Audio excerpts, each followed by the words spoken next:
De Malachie à Matthieu. À l'achèvement du canon, entre parenthèses, ensemble des livres inspirés de l'Ancien Testament. Deux groupes constituaient Israël. Une grande partie du peuple était dispersée dans l'Empire perse, où les Israélites étaient plus immigrants que captifs. Mais certains revenus dans leur patrie, avec l'autorisation de Cyrus et de ses successeurs pour y rétablir le culte dans le temple. Cette fraction était principalement constituée de sacrificateurs, de Lévites et d'Israélites de la tribu de Juda groupés autour de Zorobabel, prince royal de la famille de David. C'est sur ce, entre parenthèses, reste d'Israël, que se concentre désormais l'intérêt de celui qui étudie les Écritures. Et cela, tant sur le plan de l'histoire politique que sur celui de l'histoire religieuse. Du point de vue politique, le sort des Juifs de Palestine était étroitement lié à celui des puissances politiques païennes. Daniel l'avait prédit. La domination perse subsista près d'un siècle après l'achèvement du canon de l'Ancien Testament. Autorité apparemment bienveillante et tolérante, sous laquelle le souverain sacrificateur assumait un certain pouvoir civil à côté de ses fonctions religieuses, tout en se soumettant au gouverneur de Syrie. À cette époque, une religion rivale se développa en Samarie.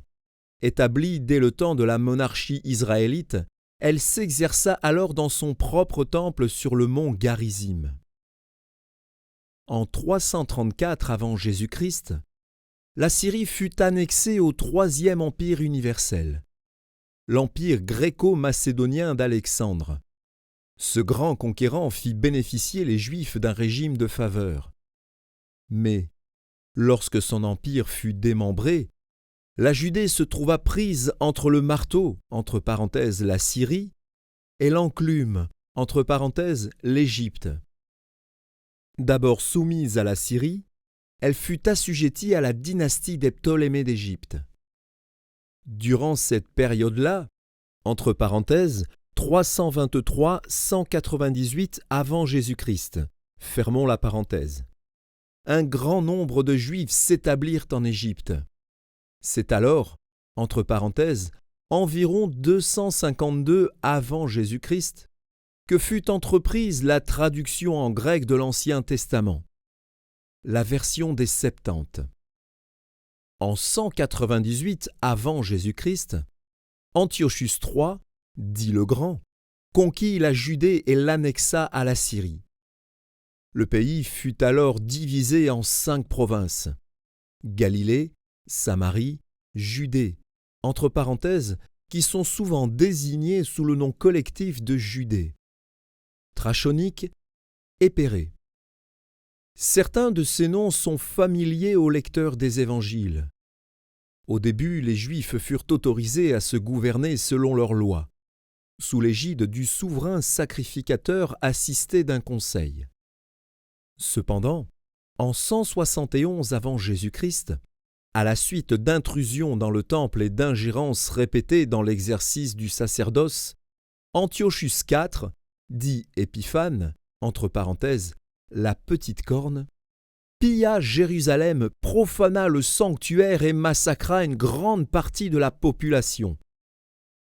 En 168 avant Jésus-Christ, Antiochus alla jusqu'à sacrifier une truie sur l'autel et ériger un autel à Jupiter dans le temple.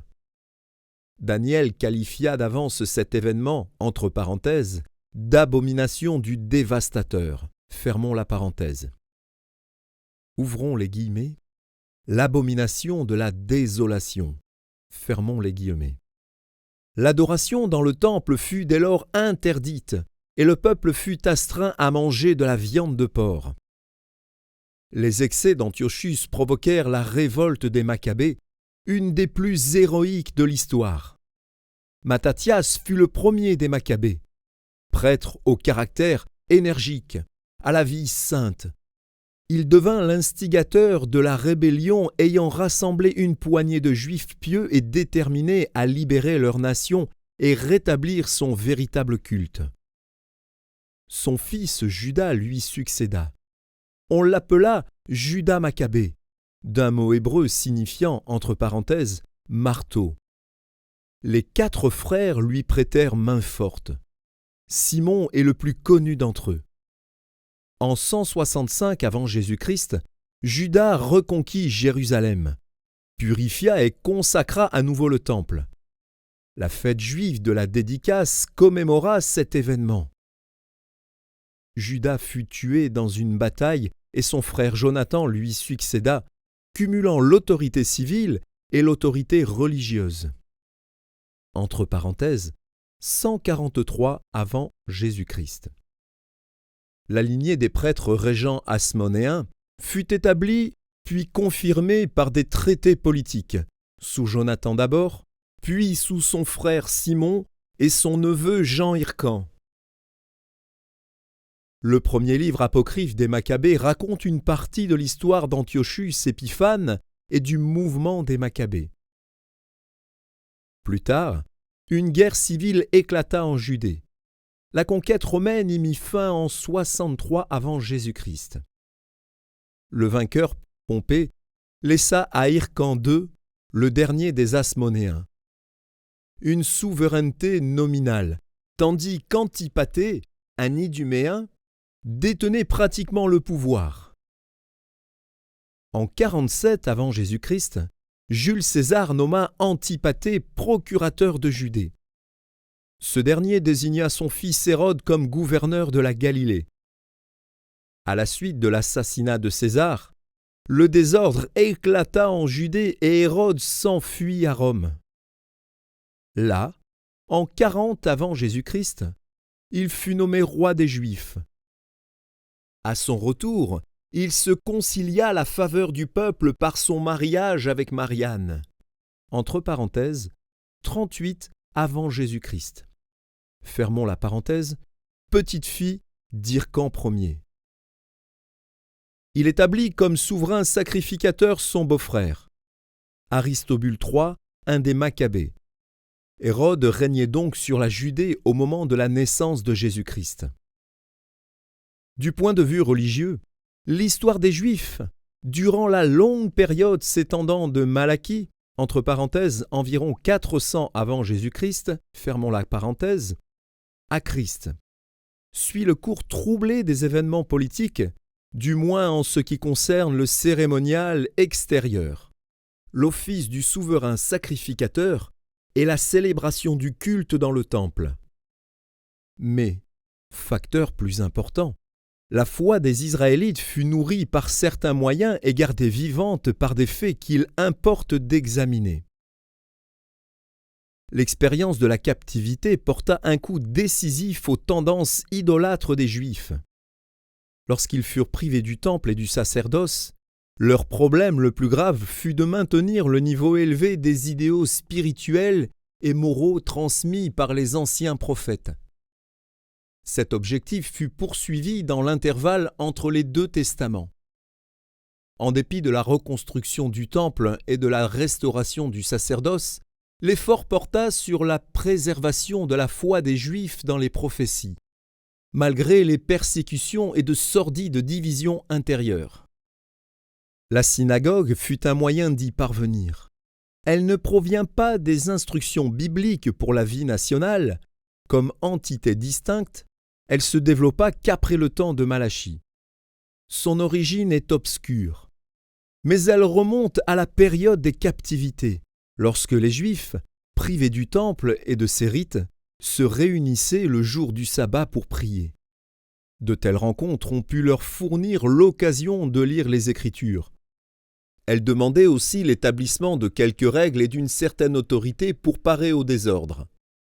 Bref, quels qu'aient été ses débuts, la synagogue répondit sans aucun doute aux besoins de la situation où étaient les Juifs durant les derniers siècles avant Jésus-Christ. Son grand mérite fut d'entretenir un certain intérêt au sujet des écrits inspirés, par lesquels la vie spirituelle du véritable Israël fut conservée. Cette période vit aussi la prolifération des traditions, commentaires et interprétations connus sous les noms de Mishnah, Gemara, entre parenthèses, constituant le Talmud, Fermons la parenthèse. Midrashim et Kabbale.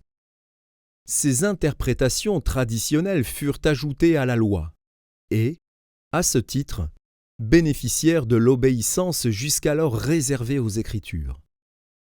C'est au cours de cette période qu'apparurent deux grandes sectes religieuses que les évangiles nous ont rendues familières, les pharisiens et les sadducéens.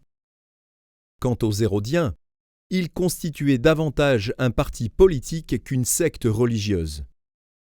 Les Juifs étaient gouvernés par un usurpateur iduméen imposé par Rome.